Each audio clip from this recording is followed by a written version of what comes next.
Vice President JD Vance was in Concord today talking about safety after the deadly stabbing on the light rail, calling on the governor to pass a crime bill to prevent future tragedies. Our government reporter Joe Bruno was there and says he addressed the video of Irina Zarutska being killed on the light rail. Joe?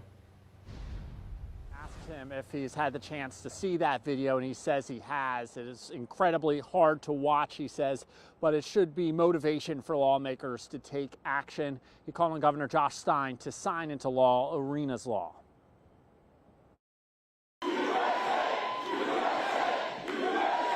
Vice President JD Vance took the stage at USA, the code for Concord Regional Airport, and talked about a Charlotte homicide on the nation's mind, the fatal stabbing of Irina Zarutska. If you're a man and you see the pleading eyes of a girl looking up for protection, then we have to protect our girls and our women in this country. That's why VP Vance praised the North Carolina legislature for passing Irina's law. It bans magistrates from allowing suspects out of jail on just a written promise to attend their next court date, a type of cashless pretrial release that allows people out of jail if they promise to appear in court. That's how the suspect in Irina's death was released in January on a misdemeanor charge. House Speaker Destin Hall says that should have never happened given his extensive criminal history. We don't have to be New York and California where they let crime run rampant. The bill passed with significant bipartisan support and is now in the hands of Governor Josh Stein. A spokesperson for the governor says the governor will always do everything in his power to keep people safe.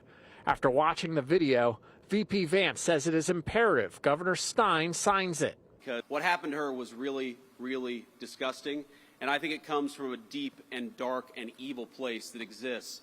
Thankfully, in a very few number of people, but those people we ought to lock up in prison so they can't get anybody else.